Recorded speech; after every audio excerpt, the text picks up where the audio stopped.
en el trabajo no le dejaron ir al hospital con ella. I know a worker who she cried telling me this because her daughter was in the hospital and she was alone there because at her job they told her she couldn't take off time to be with her daughter. Y la enfermera le dijo que no, su hija no era la única, que había muchos niños ahí sin padres porque en el trabajo no les dejaban ir. And the nurse told her that this was not a unique case, that there were a lot of children in the hospital who were alone because their parents couldn't get time off work.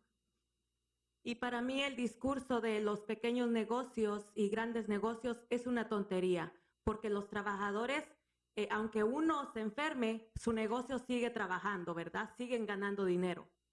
And so some of the arguments that I've heard from business owners, both large and small, have seemed foolish to me because even if a worker is sick, the business is still running and the business is still making money. Me gustaría que si no pasan esta enmienda de dar días enfermos pagados como debe de ser, pues que las corporaciones y los patrones también el día que se enfermen no reciban su dinero de su negocio, ¿verdad? So I think that if this proposal doesn't pass, then if workers aren't allowed to take paid sick time, that corporations that they lose money and profits as well. Gracias. Thank you very much. The speaker 65 or Hola, mi nombre es Elmer. is that all right? Okay, all right. That's okay. And could you say your introduce your name as well? It's hard to read on the written sheet. Ok, mi nombre es Elmer Santa Cruz Baire. My name is Elmer Santa Cruz Baires. Y el cual estoy contento porque sé que hoy en día vamos a pasar esta ordenanza porque están escuchando la voz del pueblo para el cual fue electo el pueblo. Ustedes fueron electos por el pueblo y están escuchando, me alegro. En el 2004 yo tuve una experiencia. So I'm really happy to be that you all are here listening to the voice of the people. I know that you were elected by the people, and so I have hope that this ordinance is going to pass today. En el 2004 yo trabajaba para una fábrica de diseños de madera y el cual era el único que sabía hacer ese diseño, cual nunca me dieron permiso para ir a trabajar al ver al médico, el cual yo sentía que tenía vómitos y dolores de cabeza y nunca me chequeé por largo tiempo.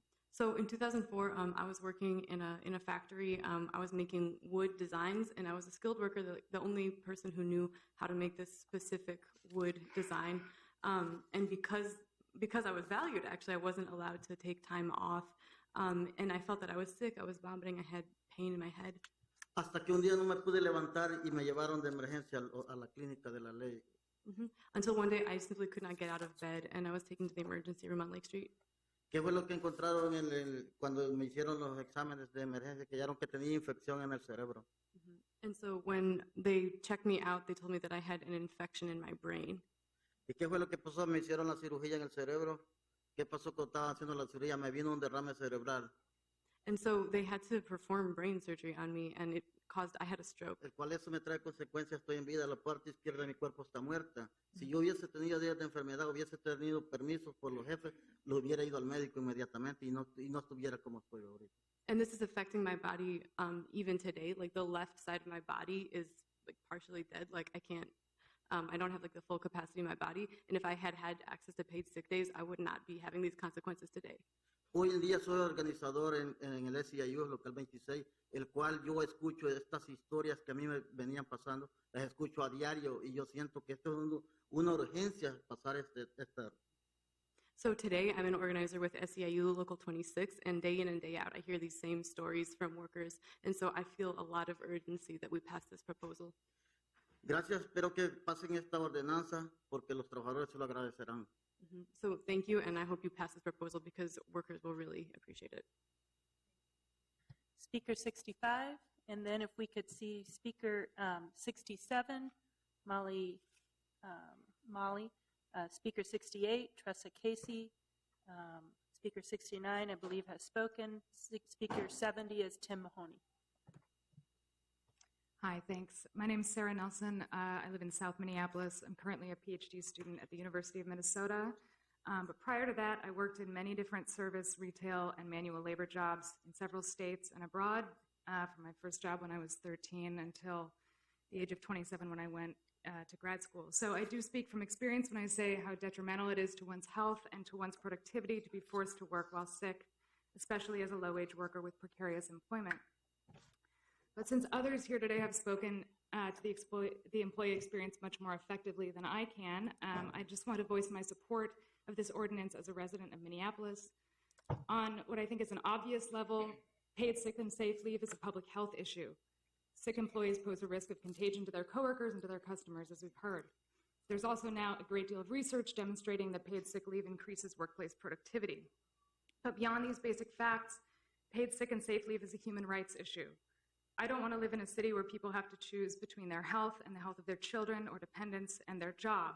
I don't want to live in a city where people have to choose between their personal safety and their ability to pay their rent. This ordinance could be one of our most effective tools for addressing racial and economic justice in Minneapolis, as low-income workers stand to benefit most from this policy, as we've heard. In a recent study by the Center for Economic Policy Research, comparing sick leave in 22 of the richest countries in the world, the U.S. was the only country that has no national policy guaranteeing paid leave for long-term illness, and one of only 3 that does not provide paid leave for short-term sicknesses. As research by the World Health Organization and other international institutions has shown, the U.S. stands alone among developed countries in not having such a national policy. This ordinance is consistent with a growing trend among U.S. states and cities to cover this gap in federal policy.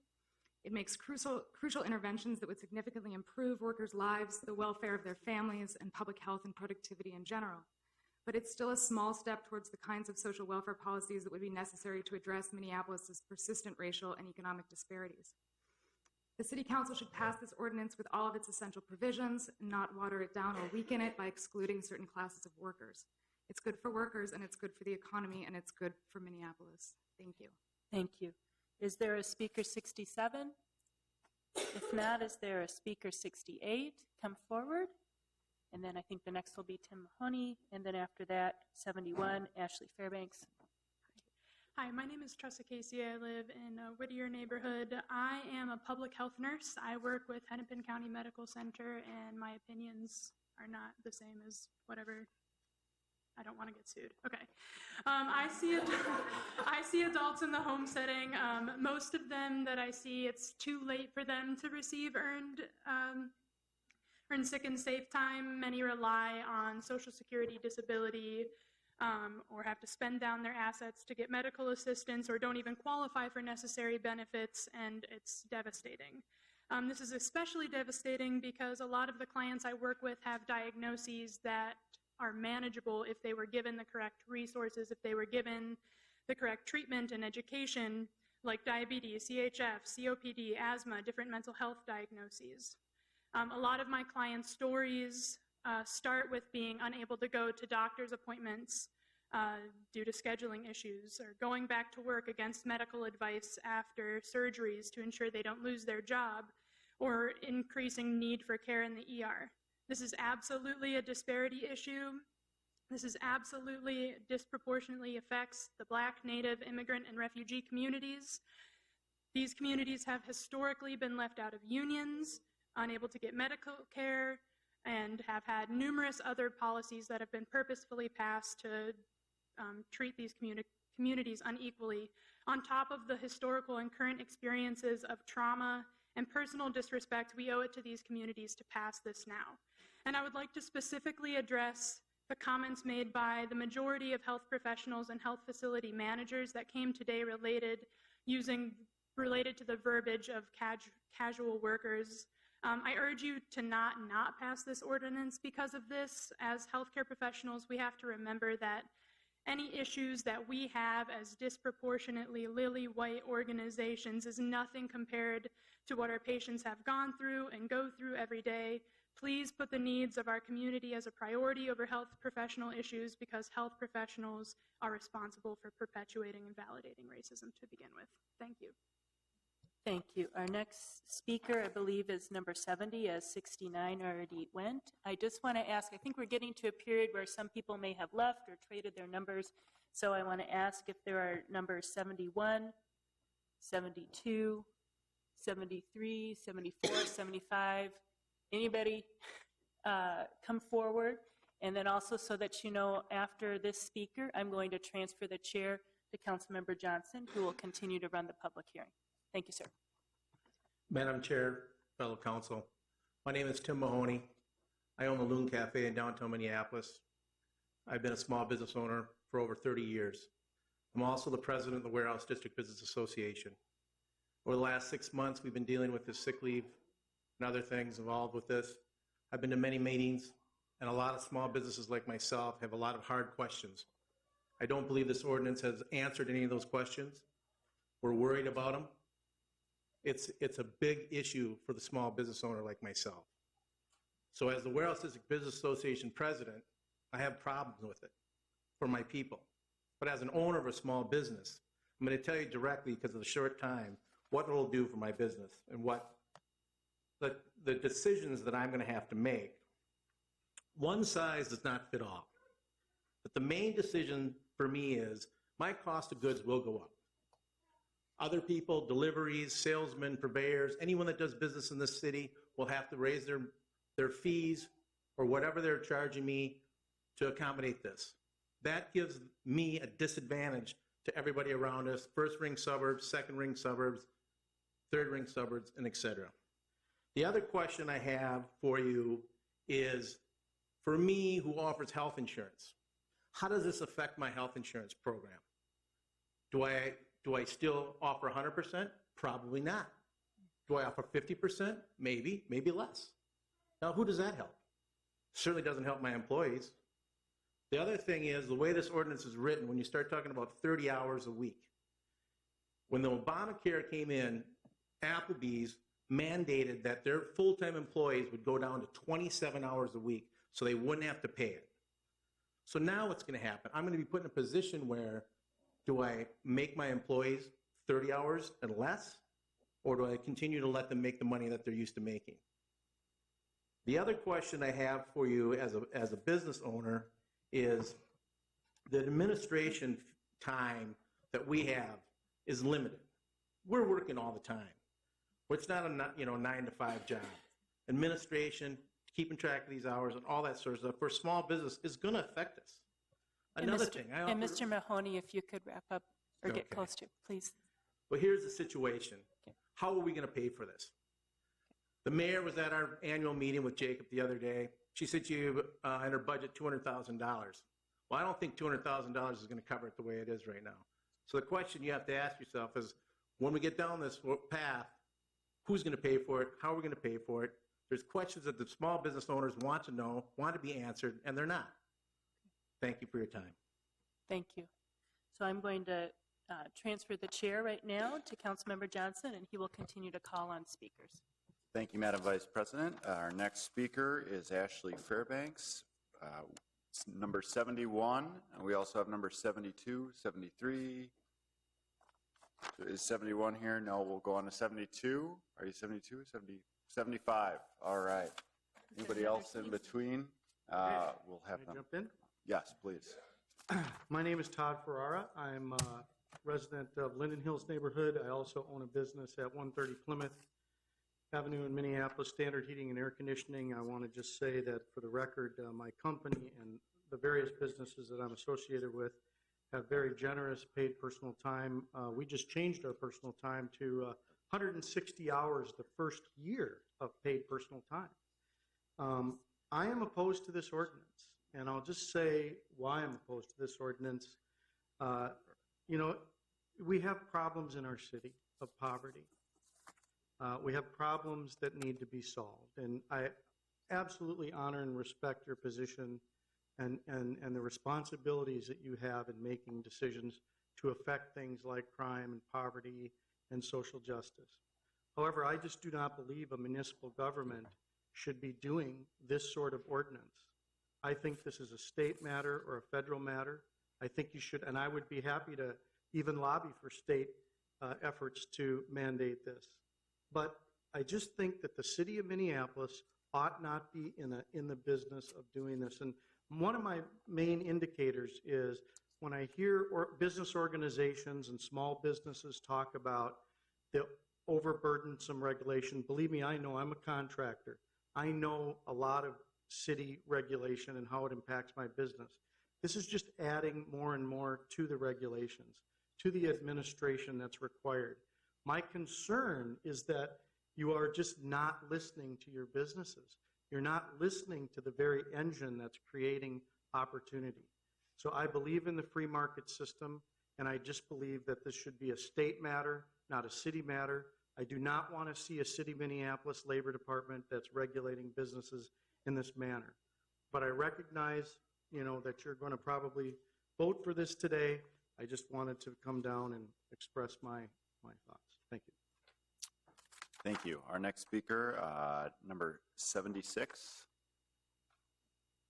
And then we have speaker 77 after that, Greg King. Buenas tardes, mi nombre es Emilio Miranda Ríos, soy de México, no estoy aquí. Good afternoon, my name is Emilio Miranda, I'm from Mexico. Estoy aquí para ayudar a apoyar esta causa. And I'm here to support this cause. Hace tiempo, desde cuando yo llegué, yo trabajaba en la compañía de Kinko y después era Yuri. I worked for several years for a company called Kimco that later would change its name to Urist. Por 7 años, sin parar ni un día, todos los días trabajaba. And I worked 7 days without missing a single day. Mi esposa se enfermó y la iban a operar. Yo pedí permiso para que estuviera con ella en el hospital en la operación y no me lo quisieron dar. And my wife got sick, had to get an operation at the hospital. The company would not give me any time to take off. Si hubiera pasado algo peor, hubiera muerto, jamás la volvería yo a ver en vida. And if something would have happened to her, or she could have ended up dead. Crap, I might be screwing up this translation. Repeat that.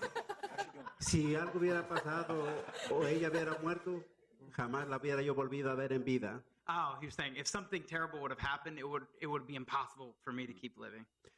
Cuando yo me accidenté allá en la compañía, pasaron como 3 meses y la compañía no apoyaba en nada y cuando yo juntamos un poquito de dinero vinimos al doctor y el doctor me dijo, si esto tú te hubieran atendido con tiempo, tú no hubieras pasado estos meses con ese dolor.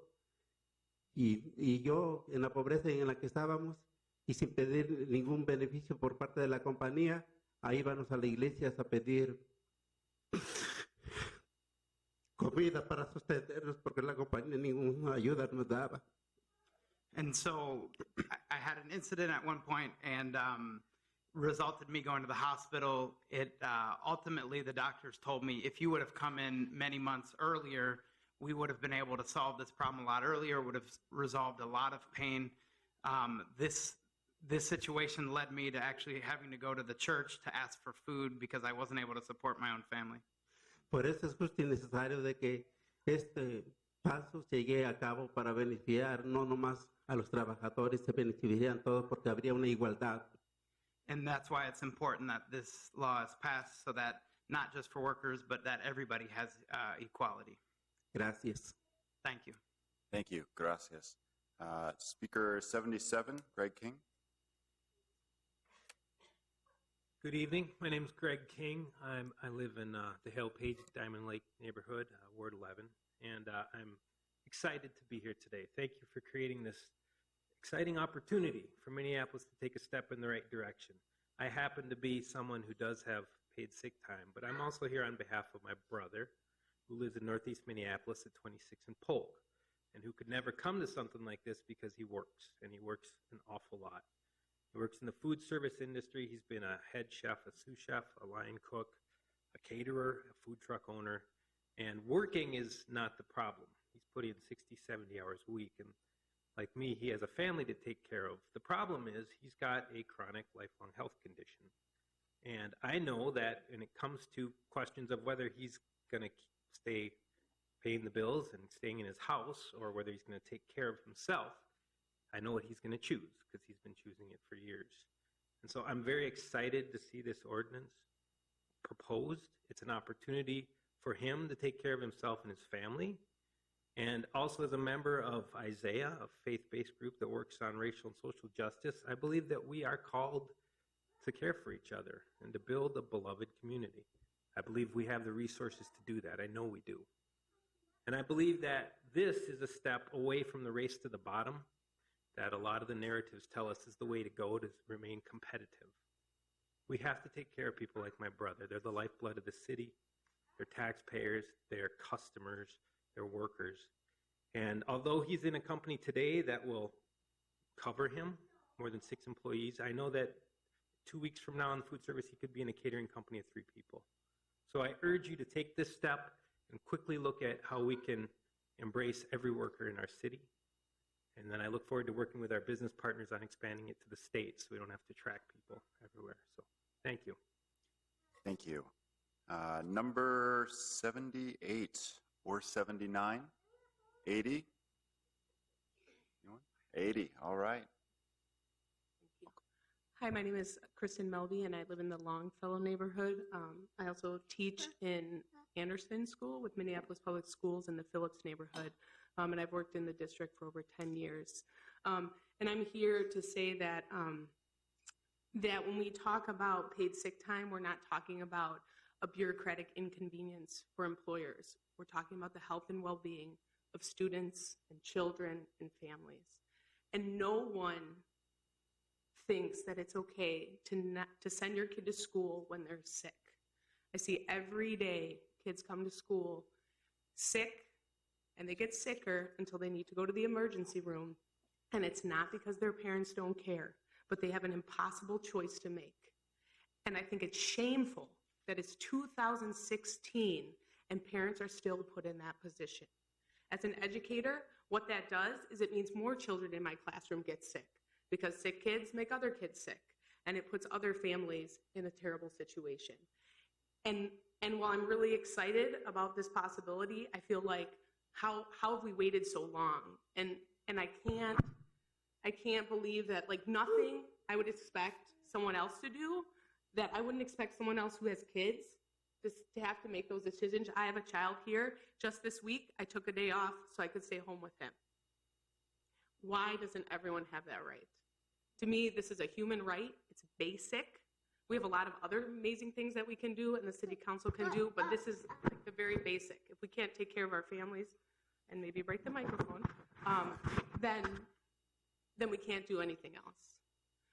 I also just want to really quickly add that it was an honor to have Ms. Cano in our classroom this past week, and she inspired our students to action, and they have been talking about it all week, and this is exactly the kind of work that the city council needs to be doing, and that what's made me proud to be a Minneapolis resident. Thank you. Thank you. Speaker 81 or 82? Excellent. If we could also have 82 and 83 line up.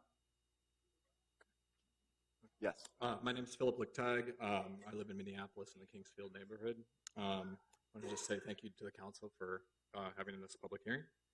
I also work at the Minneapolis Public Schools. I'm just going to kind of piggyback off of what Kristin was saying. I work in an elementary school. Obviously, public schools are, at the front line of public health in our country and our city. And every day, you see children, with sniffles or various maladies.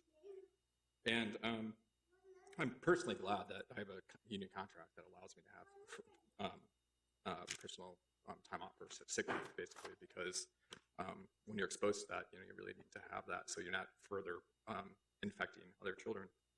I just want to share, hopefully, a quick anecdote about a student that I worked with last fall. His mother and father work 2 jobs every day. They make barely above minimum wage, if that. And the student, who I care about a lot, fell sick very early in the morning. And we took him to the nurse's office. He laid there. As the day went on, he developed a fever and it started increasing. We had called mom and dad numerous times. We were trying to get the parents to come in. And, they were at work and they weren't able to get out of work. And even if they had gotten out of work, it would have meant lost income.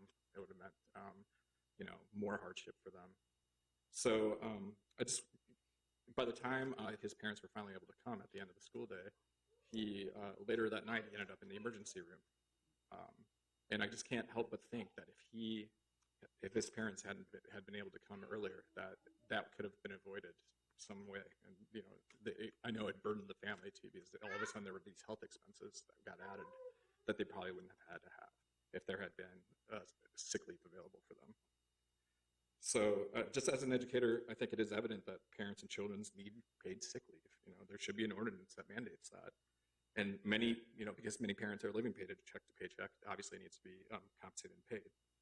So, just for the sake of the health and well-being of our children and our parents, I really urge the council to support this ordinance. Thank you.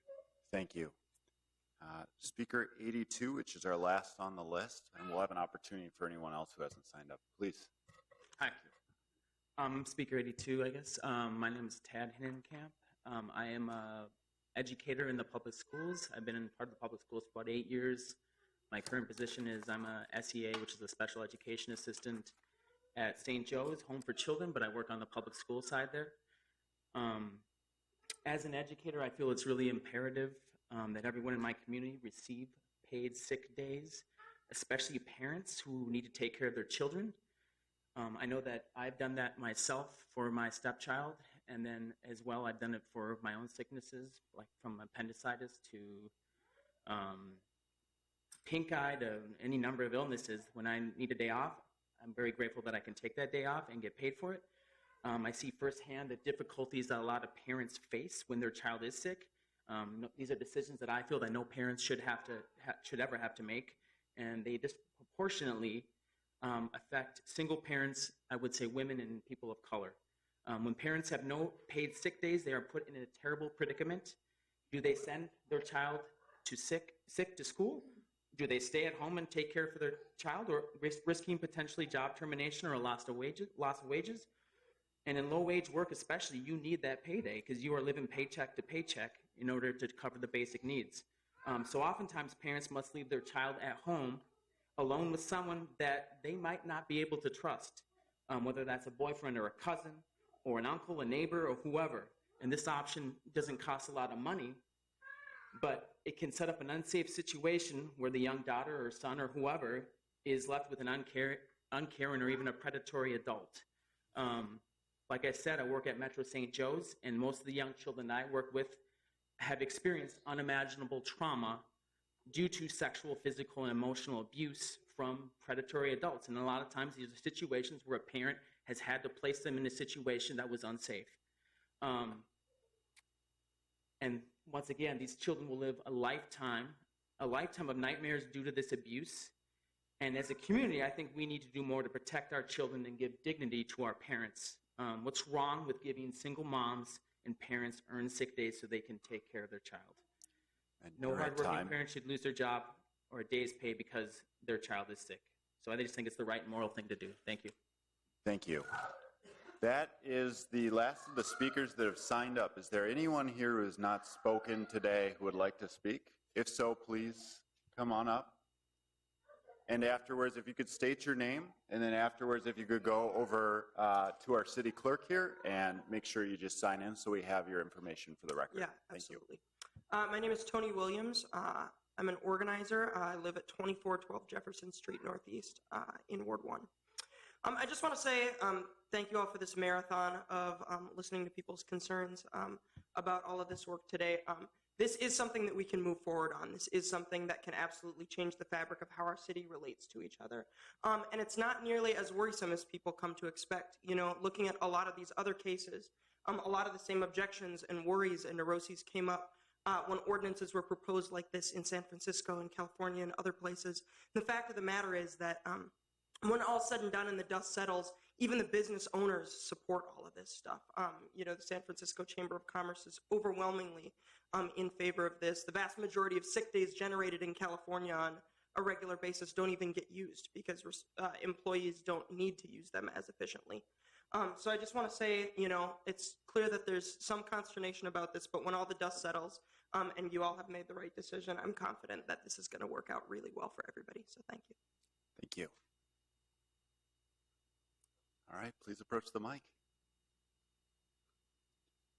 Hello, my name is Chris Jones. I live in Ward 7 now. I'm a physician assistant, and I am in favor of this proposal because I routinely have to try to convince sick and injured patients to not go back to work because they're sick and injured. And sometimes I win that discussion and they take a few days off, and sometimes I don't, and they go back. And primary reason they go back is because they can't afford it, because they either don't have paid time off, they'll get in trouble with their managers, they might lose their jobs, and it's something I see pretty much every day. And I think right now I work outside of the city limits, so it wouldn't directly affect many of my patients, but some of them do work here, and it would also. If this were to spread to surrounding communities, if that's successful here, then maybe someday, not too soon, my patients would have that protection. I would also like to say I wasn't here earlier when my employer was up here. I guess they were not in favor of the proposal. And I want to say that myself, I'm assuming the administrator who is up against it. I understand why. I understand how healthcare works and doesn't work, and the margins are very tight, and they have to really... their job to really be on top of that, but I can pretty much guarantee that person has plenty of sick time, makes all the people in the room making those decisions have plenty of sick time. The person who hired them has sick time. I have paid sick time, and I make, it seems like a lot of money, and I'm pretty sure that person probably, I'm not sure who was here actually talking, but the person, if it wasn't the actual administrator who made that decision, the person who told that person to come here and talk makes even more money than I do. So, and what I'm hearing, and I understand we need to listen to the business community and the technical issues, and certainly helping small businesses navigate a bureaucracy well and quickly is going to be make everything successful for everyone, and I think it's important. But from what I've heard in the time that I've been here, is the people like upper middle class people like me and owning class folks are being against it, and but then every person who is here is a working class or lower middle class person talking is for it, and the people this is going to help. There's the lower class, the working class folks, and the people it doesn't affect, who already have this privilege, are people like me. So I hope you all support it. Thank you. Thank you. Is there anyone else who'd like to speak on this issue? Anyone else? Oh, yes. All right. Please come on over. Hi. My name is Claudio Rivera. I live at 3222 DuPont Avenue North. And I'm here to support the proposal. I think Minneapolis needs earned sick and safe time. It's a matter of public health, and it's also a racial justice issue. It's very clear who this affects. It's very obvious what the people who don't have PTO look like in this city specifically. And so as a racial justice issue, as a public health issue, I urge you to please pass this proposal. Thank you. Thank you. Do we have anyone else here to speak who hasn't had an opportunity to? Anyone else? Anyone else? All right, seeing no one else, I'm going to go ahead and close this public hearing. I want to thank everyone who came out here today to speak. I want to thank as well our staff on this. We do have a motion before us to receive and file the presentation from earlier. So any discussion on that motion? Seeing none, all those in favor, please say aye. Aye. All those opposed? No? Okay, we're good. That unanimously passes. I'm going to ask our city clerk if we have anything else here before us. Mr. Chair, just for the public who are here and also for those who may be watching from home, as a way of public notice, to point out that the proposed paid sick and safe time ordinance now will hold over to a special meeting of this committee that we have scheduled for next Thursday, and the notice has already been given for Thursday, May 26th, beginning at noon, at which time council members would be able to bring forward any amendments or modifications to improve or perfect the draft ordinance into a final form or other actions that they might be taking at that time, with the idea that it could be anticipated the ordinance would be pushed forward to the full council for final action at its regular meeting next Friday, May 27th. That meeting begins at 9:30 in the morning, again in this chamber. Both of those meetings, the special committee meeting set for next Thursday and also the full council meeting next Friday, are open to the public, again conducted in this chamber, and the agendas and supporting materials for those meetings are posted to the city's website. Thank you, Mr. Carl. Seeing no further business, this meeting is adjourned. Thank you.